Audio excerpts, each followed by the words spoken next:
एकीकडे सांगितलं जातंय की माणगाव डम्पिंग मुक्त होणार, पण आपल्याला ही फक्त आश्वासनच दिली जातात की हा एक मोठा आता प्रश्नचिन्ह निर्माण होत आहे।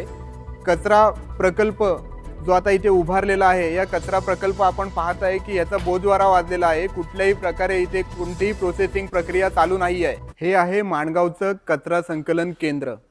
कचरा संकलन केंद्र म्हणजे डम्पिंग ग्राउंडचा कचरा जिथे जमा केला जातोय।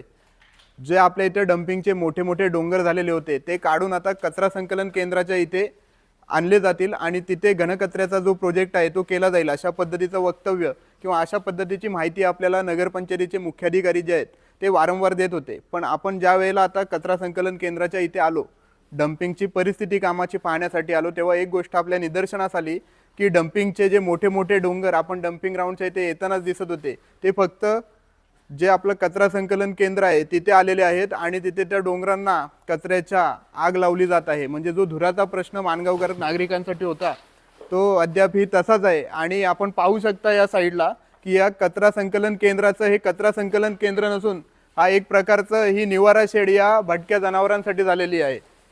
मोठ्या पद्धतीने आणि खूप मोठ्या प्रमाणामध्ये इथे गुरं जी येत आहेत ती गुरं या कचरा केंद्रावरती येत आहेत आणि प्लास्टिक वगैरे खाताना आपल्याला दिसत आहेत। केंद्राच्या बाहेरच आपण गेलो तर कचऱ्याचे मोठे मोठे डोंगर जे आपल्याला डम्पिंग ग्राउंडवरती दिसत होते या कचरा संकलन केंद्राच्या बाहेर दिसत आहेत आणि त्या कचरा संकलन केंद्राच्या बाहेर असलेल्या या कचऱ्याला आग देखील लागलेली आहे आणि मोठ्या प्रमाणावरती धूर जो आहे तो धूर पूर्ण परिसरामध्ये पसरत आहे। आणि आपण पाहू शकताय की या डम्पिंग ग्राउंडचा कचरा जे आहे त्या कचऱ्याचं संकलन करण्यासाठी आणि कंपोस्टची प्रक्रिया करण्यासाठी मोठ्या मोठ्या लाखो रुपयांच्या मशिनरीज आणल्या होत्या। या मशीन जर आपण बघितल्या तर या मशीनच्या बाजूलाच आग लागलेली होती आणि या वायर जे आहेत त्या आपल्याला जळालेल्या दिसत आहेत। कोणत्याही प्रकारची निगा इथे या मशीनची राखली जात नाही आहे। पाहिलं तर आपल्याला नुसती आश्वासनं दिली जात आहेत की माणगाव कचरामुक्त होणार, माणगावचं जे डम्पिंग आहे ते 6 ते 7 दिवसामध्ये येथील पूर्ण कचरा निघून जाणार।